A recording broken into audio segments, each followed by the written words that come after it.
जय मसीह प्रियजनहरू, आज आइतबारको प्रार्थना सङ्गतिमा म हजुरहरूलाई स्वागत गर्न चाहन्छु। आउनुहोस् हामी प्रार्थना गर्नुभन्दा अघि परमेश्वरको वचनबाट एउटा सोच हेरौँ।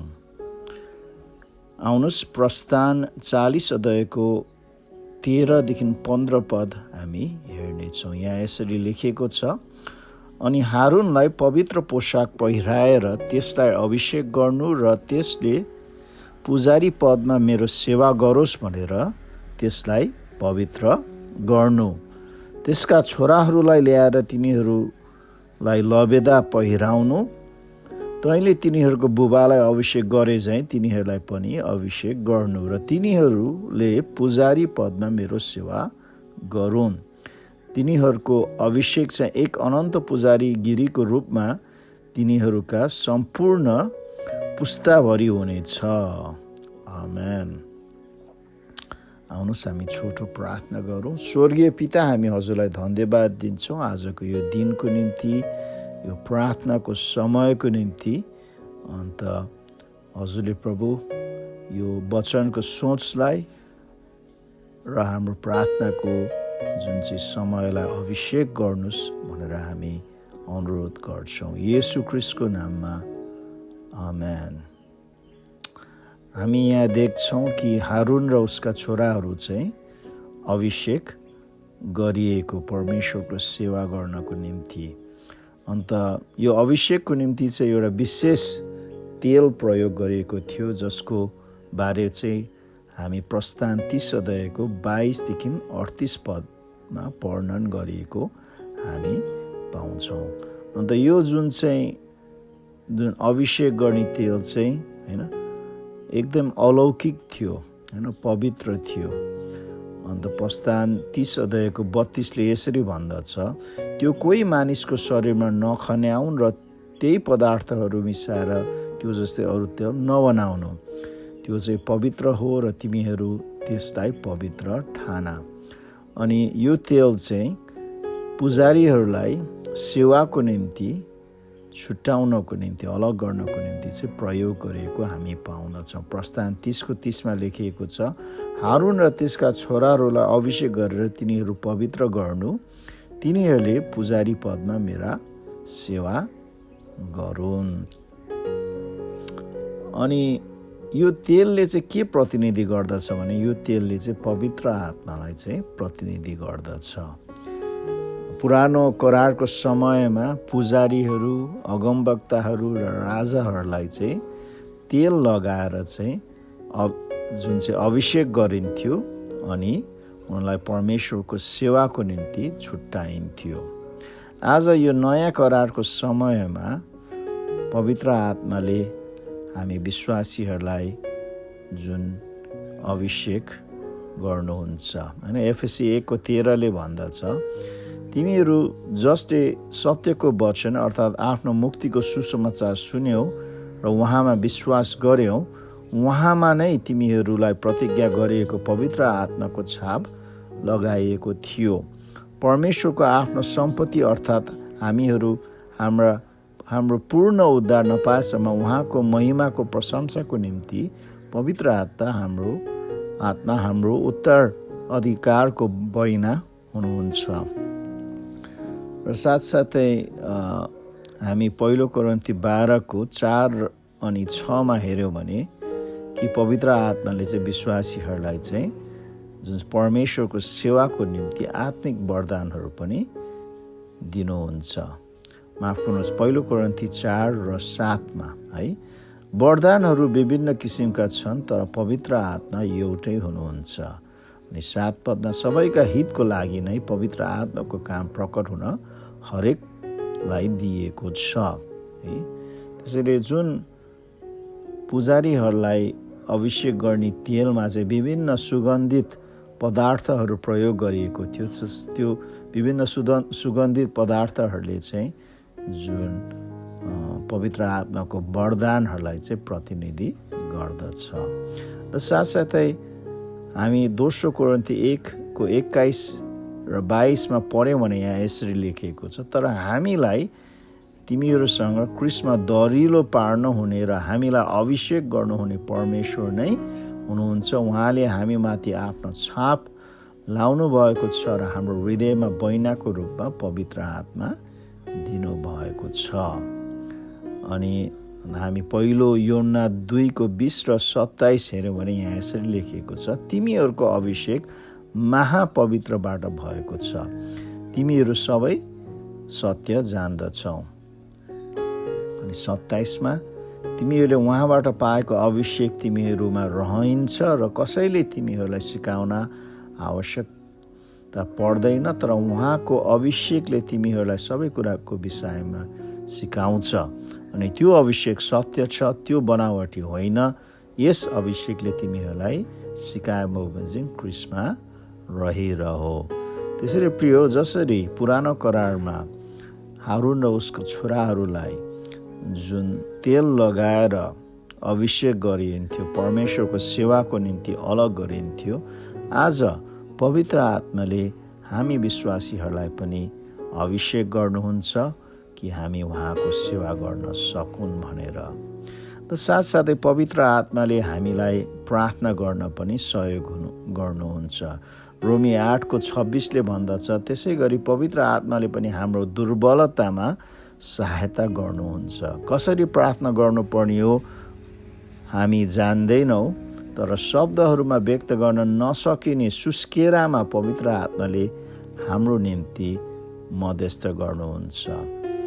अन्त प्रियो, पवित्र आत्माले हामीलाई जुन परमेश्वरको इच्छा अनुरूप मध्यस्थ गर्न पनि सहायता गर्नुहुन्छ। रोमी 8:27 लेखिएको छ, मानिसहरूको हृदयको खोजी गर्नुहुनेले पवित्र आत्माको विचार के हो सो जान्नुहुन्छ, किनकि परमेश्वरको इच्छा अनुसार पवित्र आत्माले सन्तहरूको निम्ति मध्यस्थ गर्नुहुन्छ।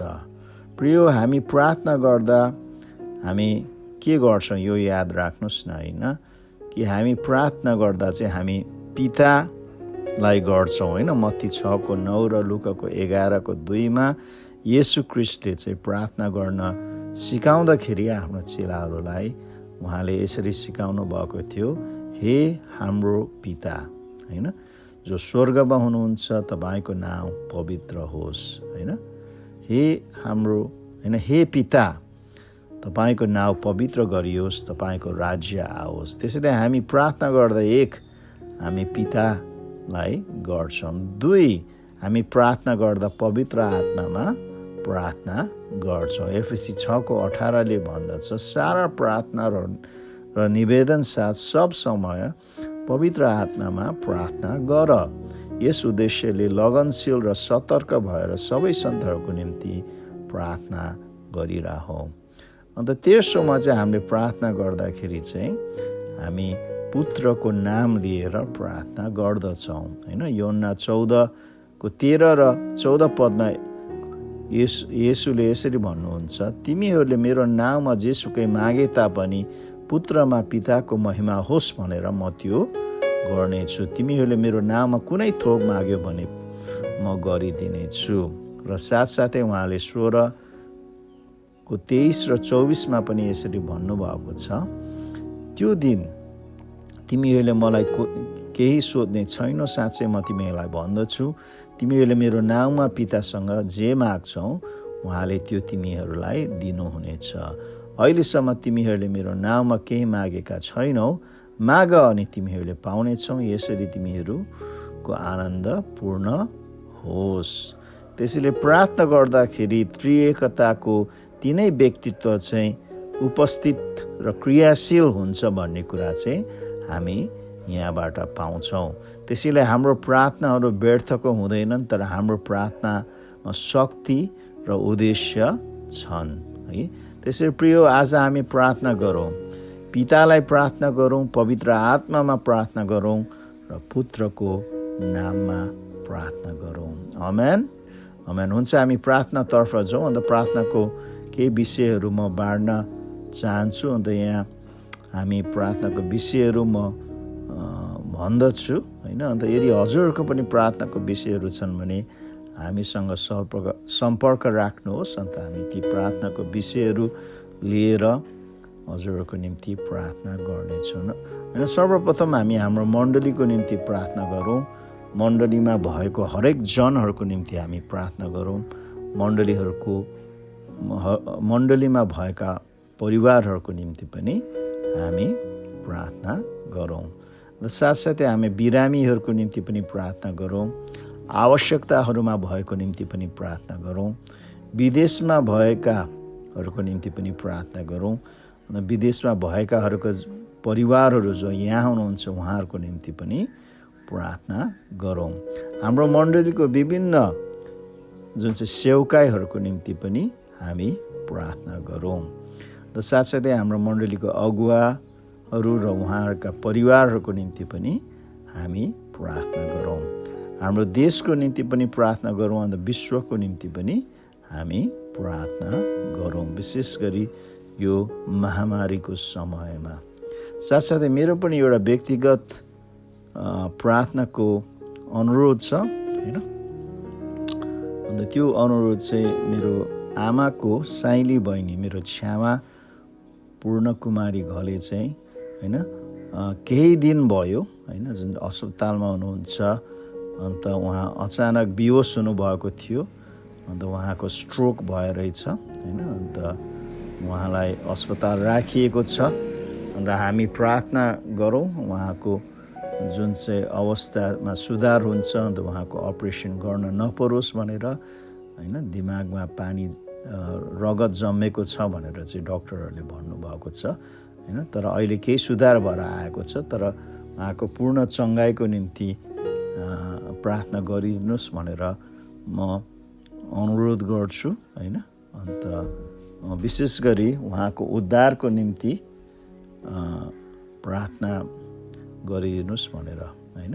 कि उहाँको जुन चाहिँ जीवनमा परमेश्वरले काम गरून् र उहाँको परिवार सबैले प्रभुलाई चिन्न सकुन् भनेर प्रार्थना गरिदिनुहोस्।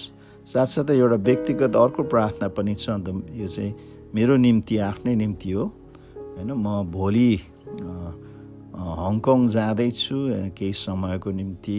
त्यसरी मेरो यात्राको निम्ति प्रार्थना गरिदिनुहोस्। अन्त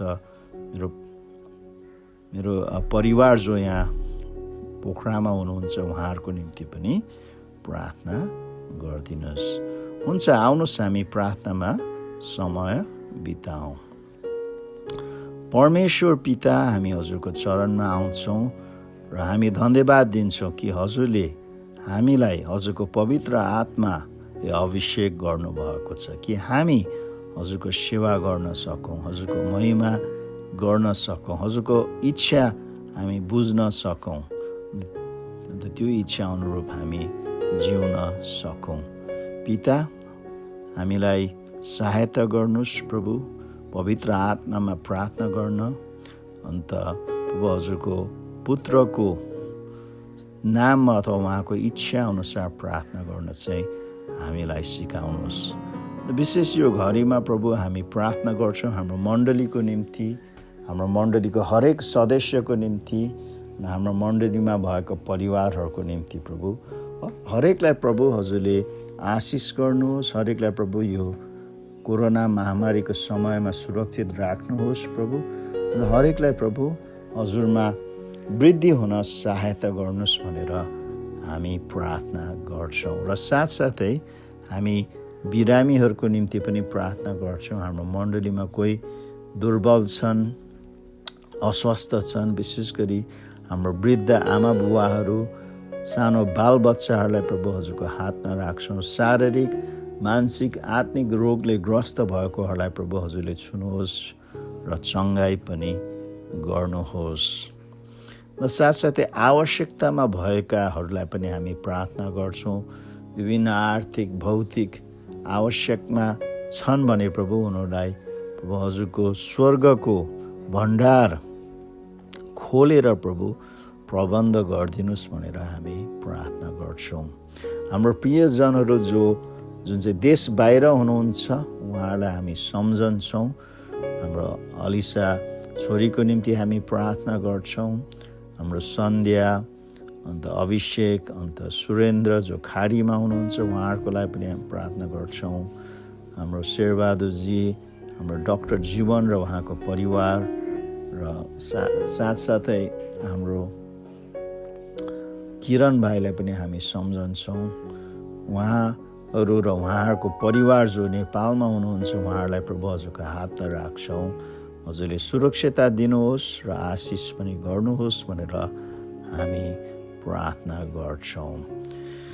साथसाथै हामी हाम्रो मण्डलीमा भएको विभिन्न सेवकाईहरूको निम्ति पनि हामी प्रार्थना गर्छौँ कि यो महामारीको कारणले हाम्रो सेवा सङ्गति र सेवकाईहरू सीमित भएका छन् प्रभु। तर प्रभु जुन सेवकाईहरू हामीले प्रदान गर्न सकिराखेका छौँ अनलाइनद्वारा, अन्त हालै हामीले फेरि जुन घरेलु सङ्गतिहरू पुनः सञ्चालन गरेका छौँ तीहरूमा प्रभु हजुरले आशिष र अभिषेक गर्नुहोस्।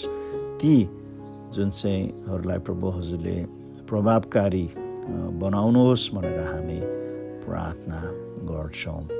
मण्डलीको अगुवाहरूलाई पनि हजुरको हातमा राख्छौँ। अन्त अगुवाहरूलाई प्रभु जुन मण्डलीको सेवा गर्न, अन्त उनीहरूको सेवकाईमा प्रभु हजुरले प्रभु जोस अन्त जागृति दिनुहोस् भनेर हामी प्रार्थना गर्छौँ। उहाँहरूको परिवारलाई पनि हजुरको हातमा सुम्पिदिन्छौँ।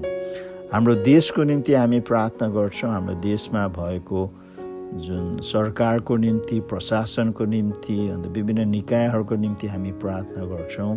विशेष गरी जुन यो महामारीको समयमा प्रभु हाम्रो देशप्रति प्रभु हजुरले निगाह गर्नुहोस्, आफ्नो कृपा पोखाउनुहोस् भनेर हामी प्रार्थना गर्छौँ। प्रभु हाम्रो देशलाई प्रभु यो महामारीसँग युद्ध गर्नमा हजुरले सहायता गर्नुहोस् भनेर हामी प्रार्थना गर्छौँ। र साथसाथै विश्वको निम्ति नै हामी प्रार्थना गर्छौँ। विश्व नै यो महामारीले जुन चाहिँ प्रभाव गरेका छन्, अन्त आर्थिक क्षेत्रमा, सामाजिक क्षेत्रमा, शैक्षिक क्षेत्रमा, सम्पूर्ण जुन चाहिँ जीविकामा यसको असर छ। तर प्रभु हजुरले यीद्वारा पनि प्रभु काम गर्नुहोस् भनेर हामी प्रार्थना गर्छौँ। हजुरको महिमा गर्नुहोस् प्रभु, अन्त हजुरको आफ्नो जनहरूको भलो गर्नुहोस्, धेरै आत्माहरूको उद्धार पनि गर्नुहोस् भनेर हामी अनुरोध गर्छौँ। र विशेष एउटा जुन मेरो क्षमाको निम्ति, मेरो आमाको काइली बहिनीको निम्ति, पूर्णकुमारी घलेको निम्ति हामी प्रार्थना गर्छौँ। जुन त्यो स्ट्रोकको कारणले उहाँ अस्पतालमा हुनुहुन्छ, अन्त उहाँको टाउकोमा रगत जमेको छ भन्ने डाक्टरहरूले भन्नुहुन्छ। हुन त उहाँको सुधार भइरहेर आएको छ, तर उहाँको पूर्ण चङ्गाइको निम्ति प्रार्थना गर्छु। अहिले त्यो बायाँ भाग जुन चाहिँ प्यारालाइज भएको छ त्यसलाई पनि प्रभु हजुरले छुनुहोस्, त्यो बायाँ भागलाई। अन्त उहाँले आफ्नो जुन चाहिँ हात खुट्टाहरू फेरि चलाउन सकुन् भनेर हामी प्रार्थना गर्छौँ। र उहाँको शारीरिक चङ्गाइको भन्दा अझ प्रभु उहाँको जुन चाहिँ आत्मिक उद्धारको निम्ति प्रार्थना गर्छौँ। हुन त उहाँ मण्डली क्रिसमसको बेलामा धेरैचोटि आउनुभएको छ, अन्त तर उहाँले प्रभु हजुरलाई पूर्ण रूपले विश्वास र भरोसा गरोस् भनेर हामी प्रार्थना गर्छौँ। अन्त सकेसम्म उहाँको जुन चाहिँ अपरेसन गर्न नपरोस्, तर हजुरले छोएर हजुरले सहायता गर्नुहोस् प्रभु। अन्त त्यहाँ अस्पतालमा भएको डाक्टरहरू, नर्सहरू, अन्त जुन औषधिहरू प्रयोग गरिएको छ तीहरूले पनि प्रभु तीहरूद्वारा हजुरले चङ्गाइ गर्नु चाहनुहुन्छ भने चङ्गाइ गर्नुहोस् भनेर हामी प्रार्थना गर्छु। र उहाँको जीवनमा प्रभु हजुरले काम गर्नुहोस् र उहाँको परिवारले प्रभु हजुरलाई विश्वास गर्न सकुन् भनेर हामी प्रार्थना गर्छौँ। र साथसाथै प्रभु म आफैको निम्ति पनि प्रार्थना गर्छु। म भोलि जुन हङकङतर्फ जाँदैछु, अन्त मेरो यात्रामा हजुरले सुरक्षितता दिनुहोस् प्रभु। अन्त त्यहाँ सबै कुरामा प्रभु हजुरले आशिष गर्नुहोस्। मेरो परिवार जो यहाँ नेपालमा हुनुहुन्छ, पोखरामा हुनुहुन्छ, उहाँहरूलाई पनि हजुरले विशेष सुरक्षितता दिनुहोस् र आशिष गर्नुहोस् भनेर हामी प्रार्थना गर्छौँ। परमेश्वर पिता, हामी जुन यो नयाँ दिनलाई, अन्त यो नयाँ हप्तालाई हजुरको हातमा सुम्पिदिन्छौँ। हजुरले आफ्नो जनहरूलाई आशिष गर्नुहोस् भनेर प्रार्थना हामी गर्छौँ। हामी प्रार्थना गर्छौँ येशू ख्रीष्टको उच्च अनि पवित्र नाममा, आमेन। हुन्छ प्रियजनहरू, म बिदा चाहन्छु। र म र मेरो परिवारतर्फबाट हजुरहरूलाई धेरै सम्झना अन्त धेरै प्रार्थना। र म जुन हङकङ गए तापनि हजुरहरूसँग म यसरी नै जुन चाहिँ इन्टरनेटद्वारा सम्पर्कमा रहनेछु। अन्त मेरो निम्ति प्रार्थना गरिदिनुहोस्, म पनि हजुरहरूको निम्ति प्रार्थना गर्नेछु। हुन्छ, परमेश्वरले हजुरलाई आशिष गरून्। हुन्छ, जय मसीह।